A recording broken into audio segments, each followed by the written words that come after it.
The Recluse, Book 1st. William Wordsworth. Home at Grasmere. Once to the verge of yon steep barrier came a roving schoolboy. What the adventurer's age hath now escaped his memory, but the hour, one of a golden summer holiday, he well remembers, though the year be gone. Alone and devious from afar he came.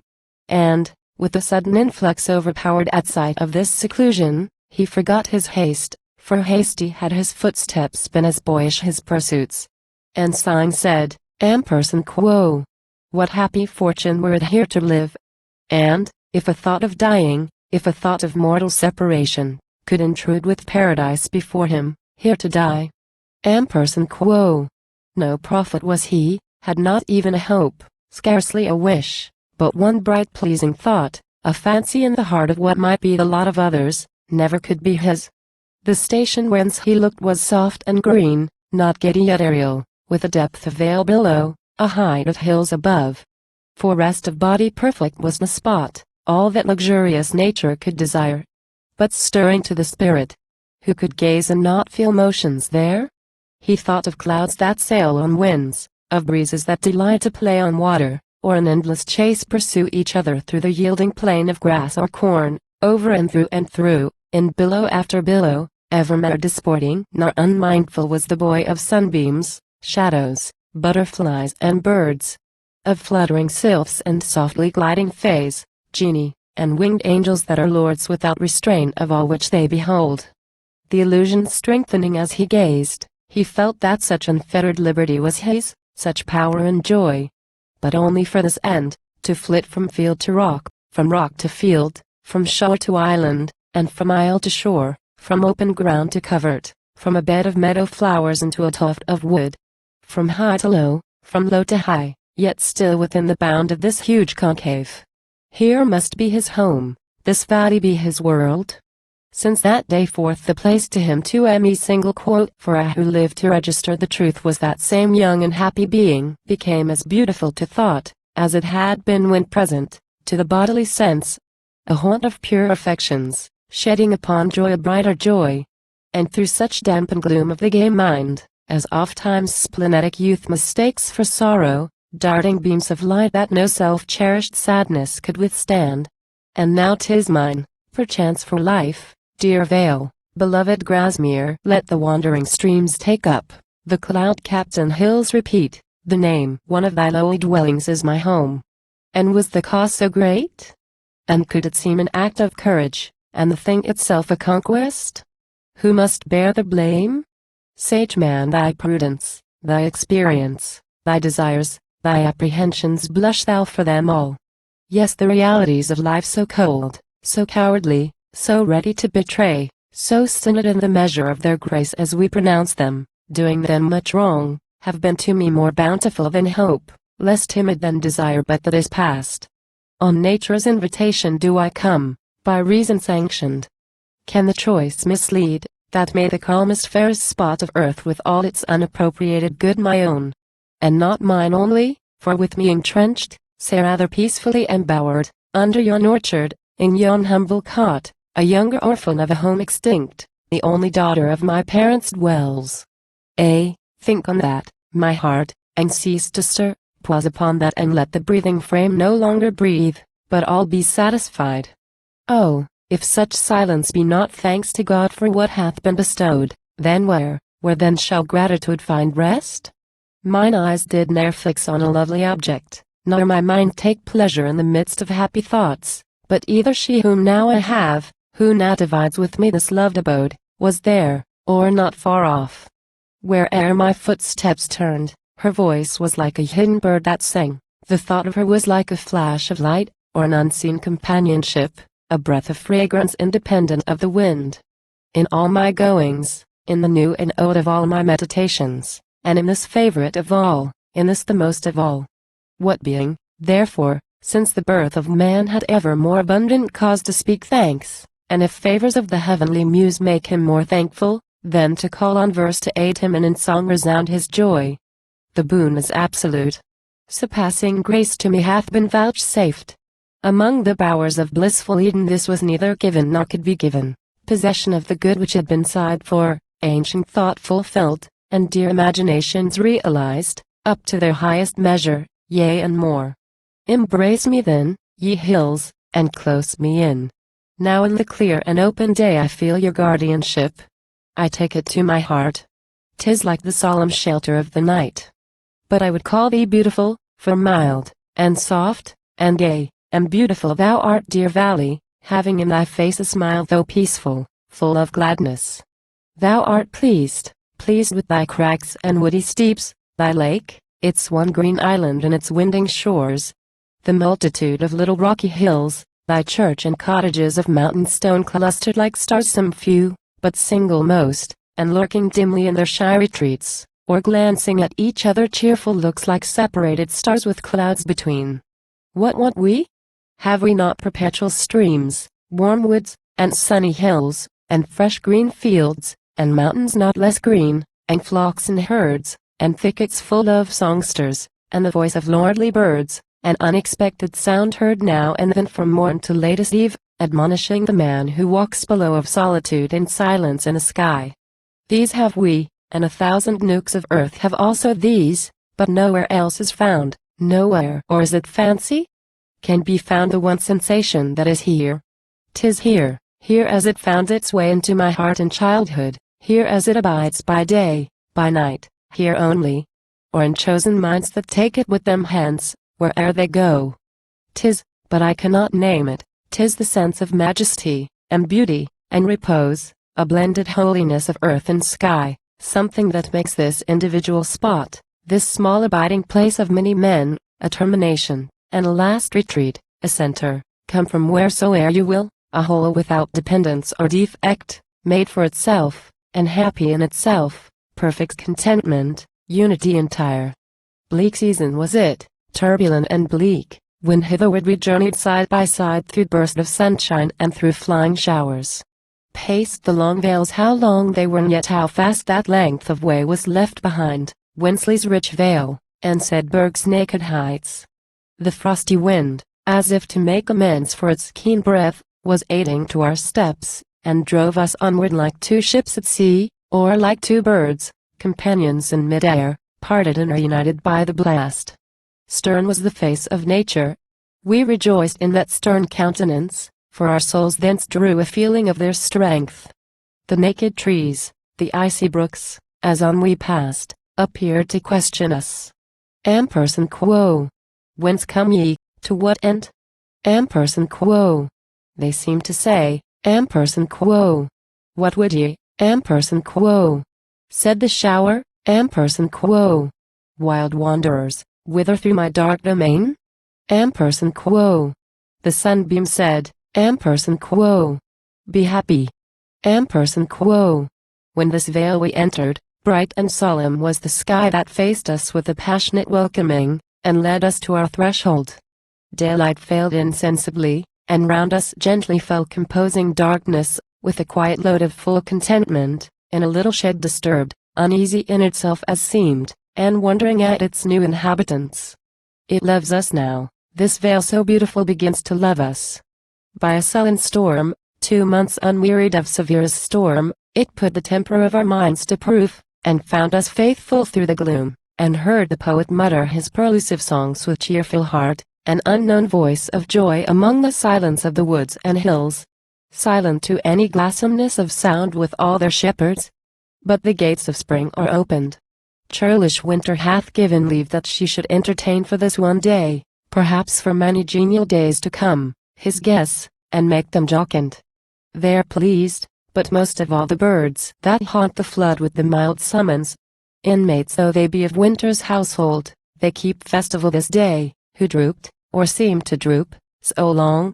They show their pleasure, and shall I do less? Happier of happy though I be, like them I cannot take possession of the sky, mount with a thoughtless impulse, and wheel there one of a mighty multitude, whose way is a perpetual harmony and dance magnificent. Behold how with the grace of ceaseless motion, that might scarcely seem inferior to angelical, they prolong their curious pastime, shaping in mid-air, and sometimes with ambitious wing that soars high as the level of the mountain tops, a circuit ampler than the lake beneath, their own domain. But ever, while intent on tracing and retracing that large round, Their jubilant activity evolves hundreds of curves and circlets, to and fro, upwards and downwards. Progress intricate yet unperplexed, as if one spirit swayed their indefatigable flight. 'Tis done, 10 times and more I fancied it had ceased, but lo! The vanished company again ascending, they approach. I hear their wings faint at first, and then an eager sound passed in a moment and as faint again.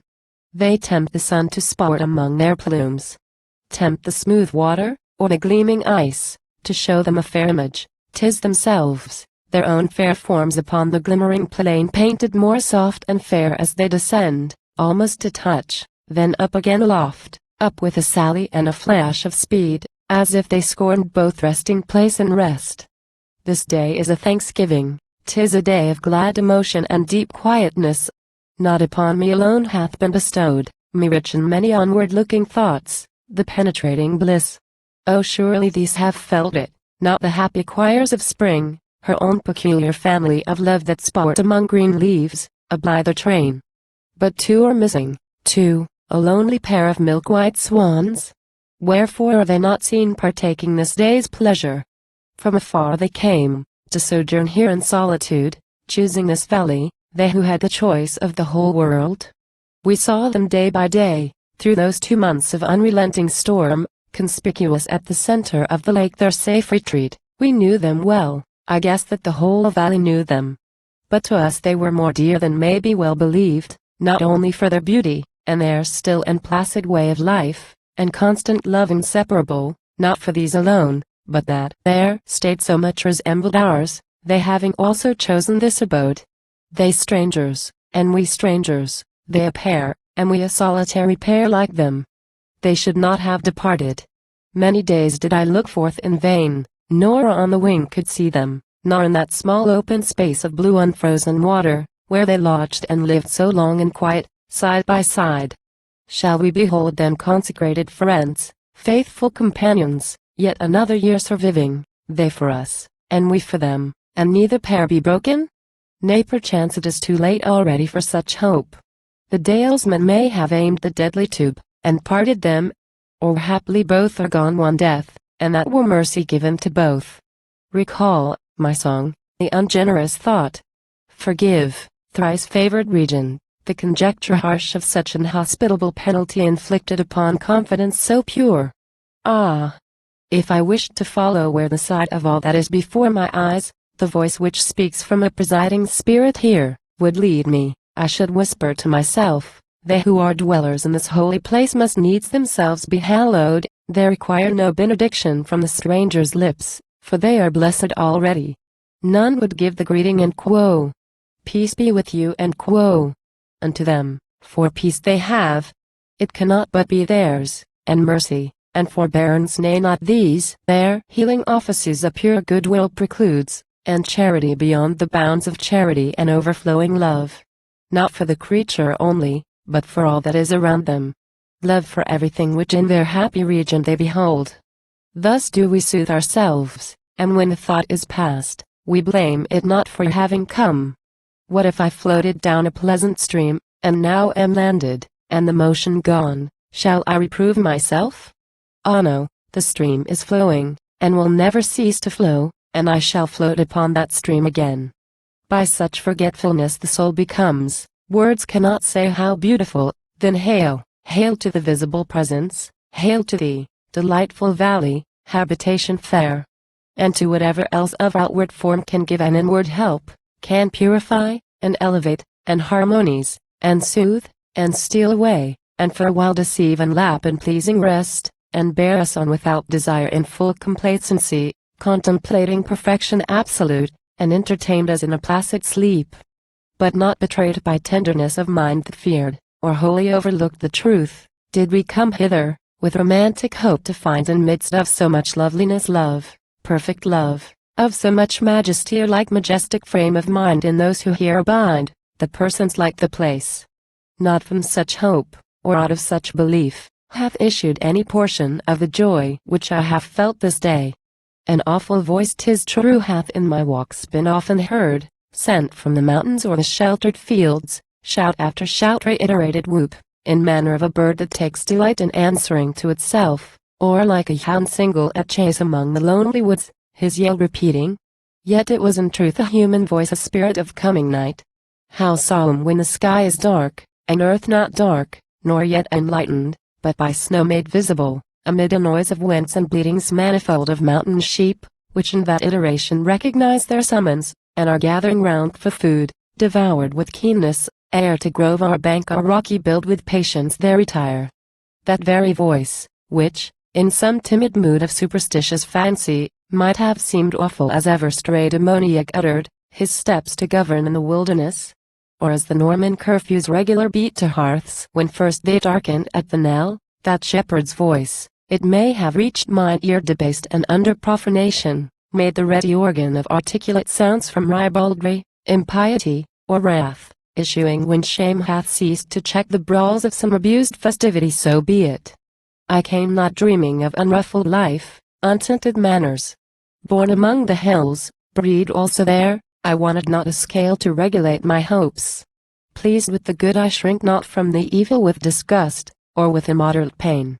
I look for man, the common creature of the brotherhood, differing but little from the man elsewhere, for selfishness and envy and revenge, ill neighborhood, pity that this should be flattery and double-dealing, strife and wrong.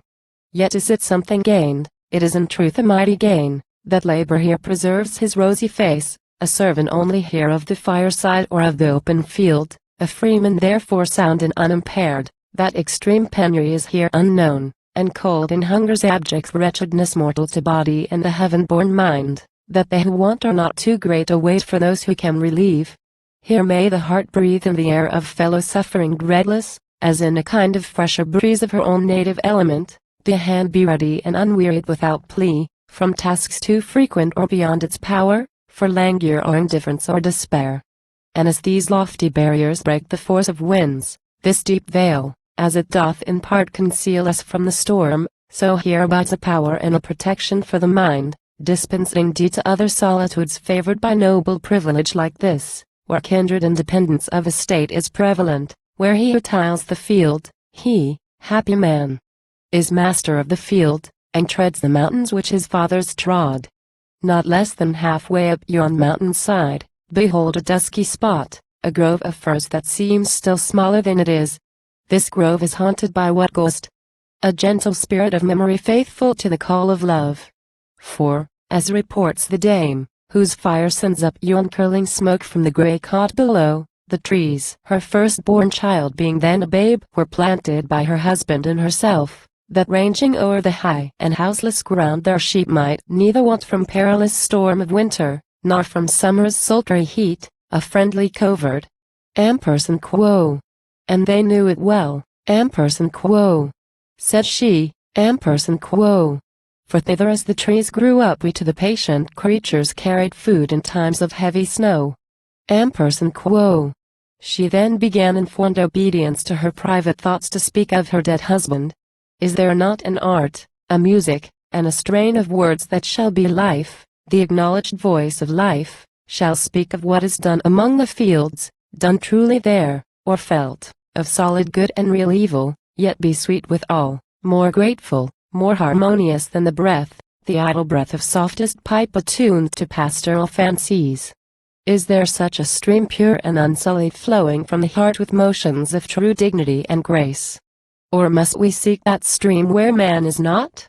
Methinks I could repeat in tuneful verse, delicious as the gentlest breeze that sounds through that aerial fir grove could preserve some portion of its human history as gathered from the matron's lips, and tell of tears that have been shed at sight of it, and moving dialogues between this pair who in their prime of wedlock, with joint hands did plant the grove, now flourishing, while they no longer flourish, he entirely gone, she withering in her loneliness.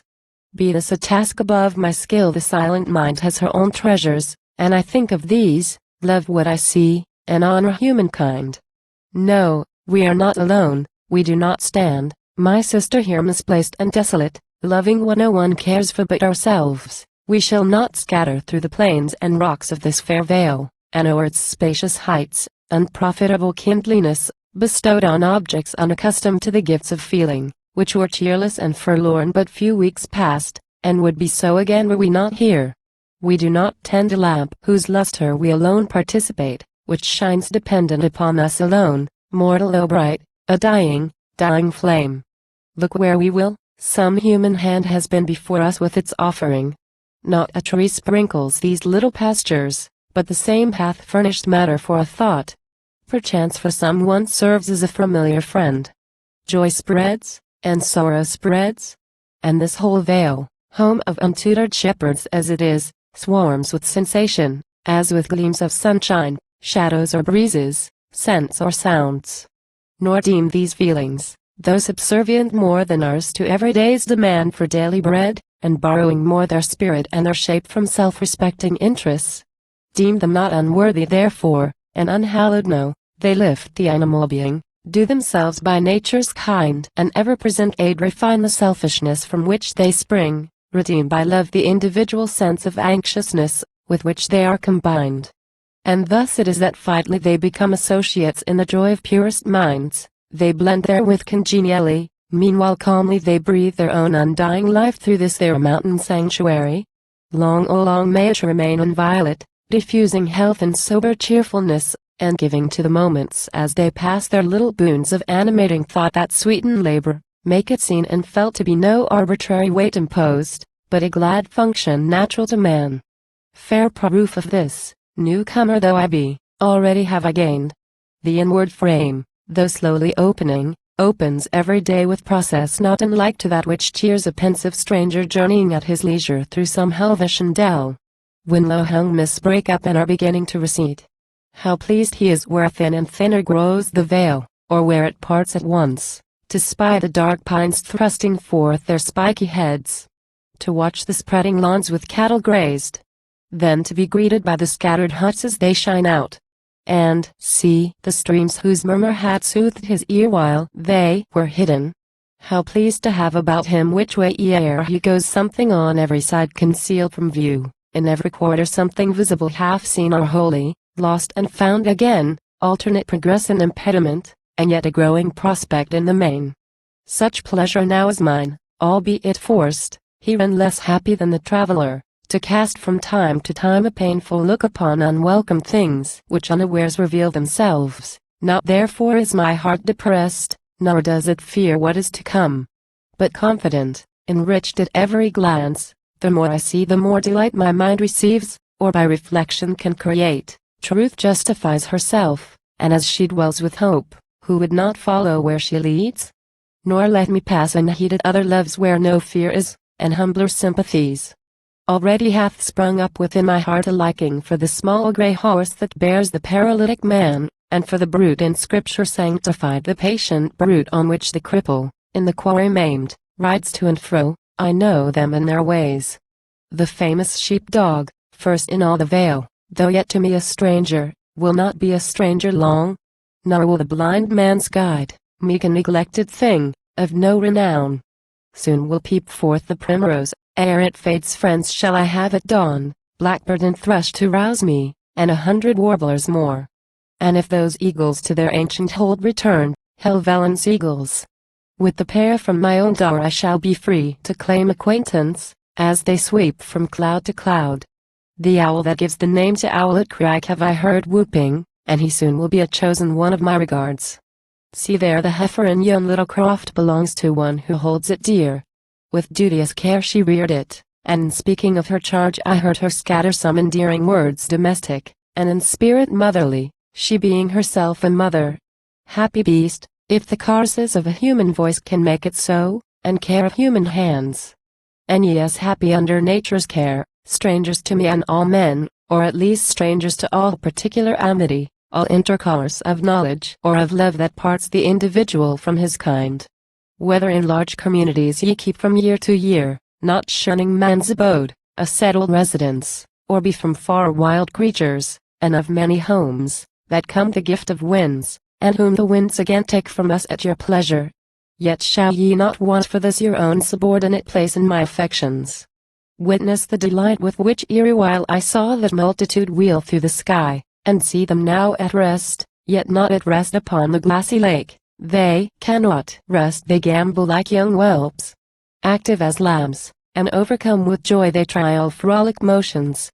Flutter, plunge, and beat the passive water with their wings. Too distant are they for plain view, but lo! those little fountains, sparkling in the sun, betray their occupation, rising up first one and then another silver spout, as one or other takes the fit of glee, fountains and spouts, yet somewhat in the guise of plaything fireworks, that on festal nights sparkle about the feet of wanton boys. How vast the compass of this theater, yet nothing to be seen but lovely pomp and silent majesty. The birch tree woods are hung with thousand diamond drops of melted hoarfrost, every tiny knot in the bare twigs, each little budding place cast with its several beads. What myriads seize upon one tree, while all the distant grove, that rises to the summit of the steep, shows like a mountain built of silver light. See yonder the same pageant, and again behold the universal imagery inverted, all its sun-bright features touched as with the varnish and the gloss of dreams. Dreamlike the blending also of the whole harmonious landscape, all along the shore the boundary lost the line invisible that parts the image from reality. And the clear hills, as high as they ascend heavenward, so deep piercing the lake below. Admonished of the days of love to come, the raven croaks, and fills the upper air with a strange sound of genial harmony. And in and all about that playful band, incapable although they be of rest, and in their fashion very riders, there is a stillness, and they seem to make calm revelry in that their calm abode. Them leaving to their joyous hours I pass with a thought the life of the whole year that is to come, the throng of woodland flowers and lilies that will dance upon the waves. Say boldly then that solitude is not where these things are, he truly is alone, he of the multitude whose eyes are doomed to hold a vacant commerce day by day with objects wanting life repelling love. He by the vast metropolis immured, where pity shrinks from unremitting calls, where numbers overwhelm humanity, and neighborhood serves rather to divide than to unite. What sighs more deep than his, whose nobler will hath long been sacrificed?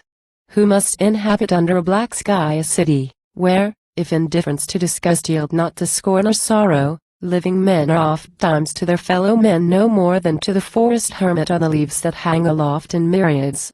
Nay, far less, for they protect his walk from sun and shower, swell his devotion with their voice and storms, and whisper while the stars twinkle among them his lullaby. From crowded streets remote, far from the living and dead wilderness of the thronged world, society is here true community, a genuine frame of many into one incorporate. That must be looked for here, paternal sway, one household, under God, for high and low, one family and one mansion. To themselves appropriate, and divided from the world, as if it were a cave, a multitude human and brute, possessors undisturbed of this recess their legislative hall, their temple, and their glorious dwelling place.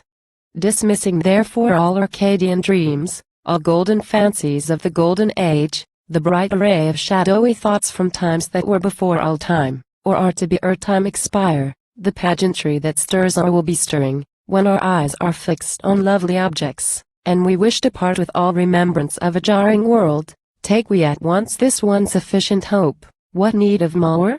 That we shall neither droop nor pine for want of pleasure in the life scattered about us, nor through want of aught that keeps in health the insatiable mind.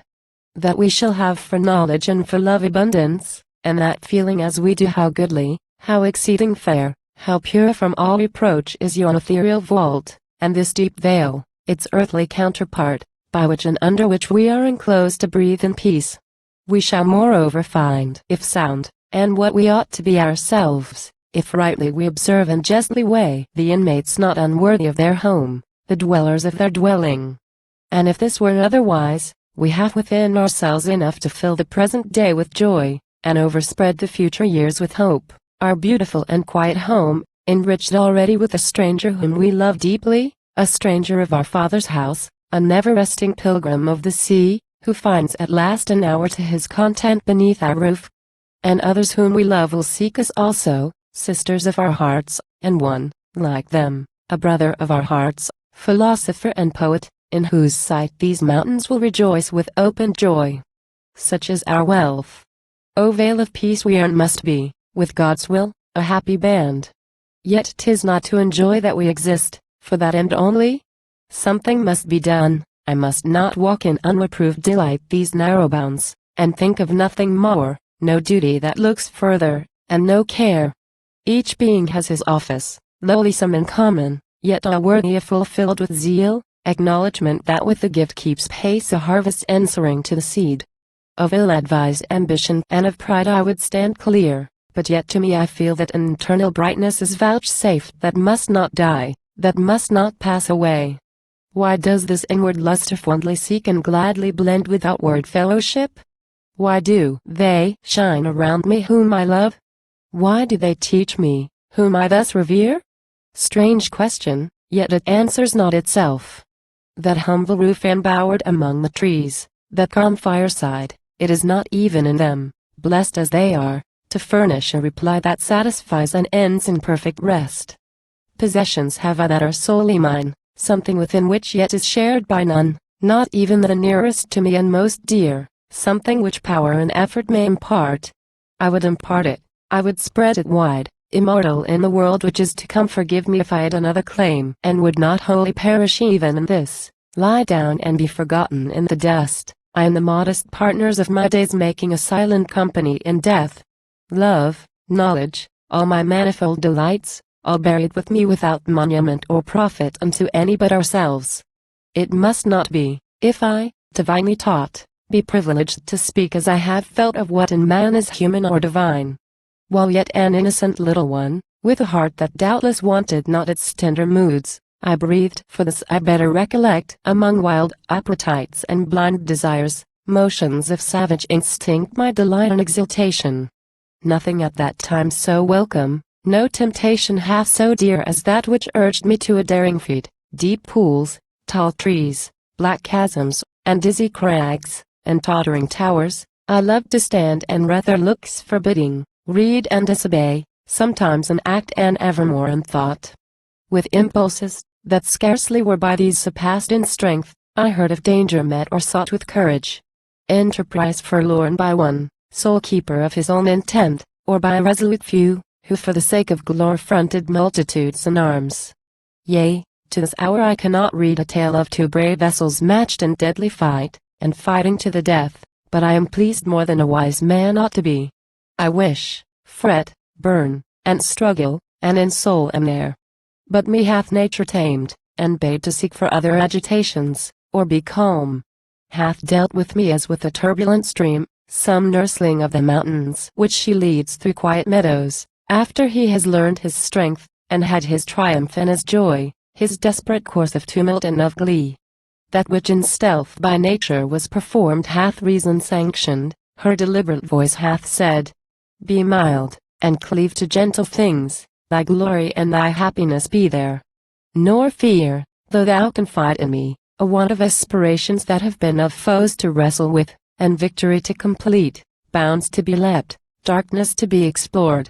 All that inflamed thy infant heart, the love, the longing, the contempt, the undaunted quest, all shall survive, though changed their office, all shall live, it is not in their power to die.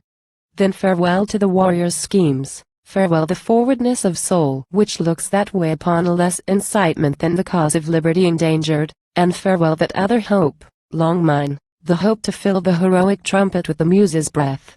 Yet in this peaceful vale we will not spend unheard of days, though loving peaceful thought, a voice shall speak, and what will be the theme? On man, on nature, and on human life, musing in solitude, I oft perceive fair trains of imagery before me rise, accompanied by feelings of delight pure, or with no unpleasing sadness mixed. And I am conscious of affecting thoughts and dear remembrances, whose presence soothes or elevates the mind, intent to weigh the good and evil of our mortal state. To these emotions, whencesoe'er they come, whether from breath of outward circumstance, or from the soul an impulse to herself, I would give utterance in numerous verse. Of truth, of grandeur, beauty, love, and hope, and melancholy fear subdued by faith. Of blessed consolations in distress. Of moral strength, and intellectual power. Of joy in widest commonalty spread. Of the individual mind that keeps her own inviolate retirement, subject there to conscience only, and the law supreme of that intelligence which governs all I sing, am person quo. fit audience let me find though few. Ampersand quo. So prayed, more gaining than he asked, the bard in holiest mood. Urania, I shall need thy guidance, or greater muse, if such descend to earth or dwell in highest heaven. For I must tread on shadowy ground, must sink deep and, aloft ascending, breathe in worlds to which the heaven of heavens is but a veil. All strength, all terror, singular and bands, that ever was put forth in personal form Jehovah with his thunder, and the choir of shouting angels, and the imperial thrones I pass them unalarmed.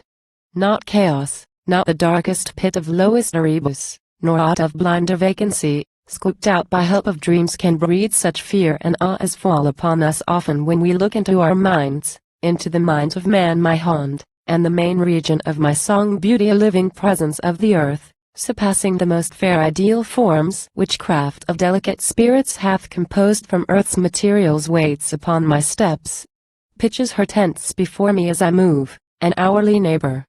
Paradise, and groves Elysian, fortunate fields like those of old sought in the Atlantic main. Why should they be a history only of departed things, or a mere fiction of what never was?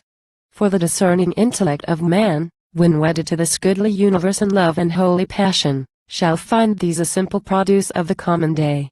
I, long before the blissful hour arrives, would chant, in lonely peace, the spousal verse of this great consummation, and, by words which speak of nothing more than what we are, would I rouse the sensual from their sleep of death, and wend the vacant and the vain to noble raptures, while my voice proclaims how exquisitely the individual mind and the progressive powers perhaps no less of the whole species to the external world is fitted, and how exquisitely, to theme this but little heard of among men the external world is fitted to the mind, and the creation by no lower name can it be called which they with blended might accomplish. This is our high argument.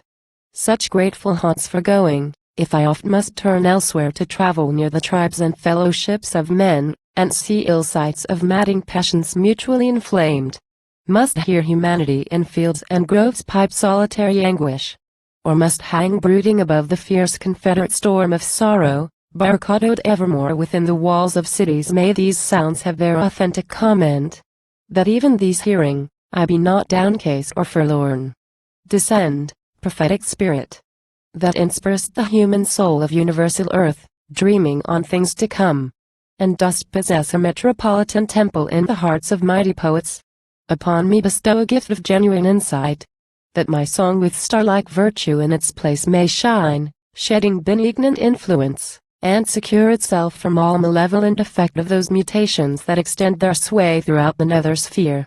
And if with this I mix more lowly matter, with the thing contemplated, describe the mind in man contemplating, and who, and what he was the transitory being that beheld this vision, when and where, and how he lived. Be not this labor useless. If such theme may sort with highest objects, then dread power, whose gracious favor is the primal source of all illumination, may my life express the image of a better time, more wise desires, and simpler manners. Nurse my heart in genuine freedom, all pure thoughts be with me. So shall thy unfailing love guide, and support, and cheer me to the end.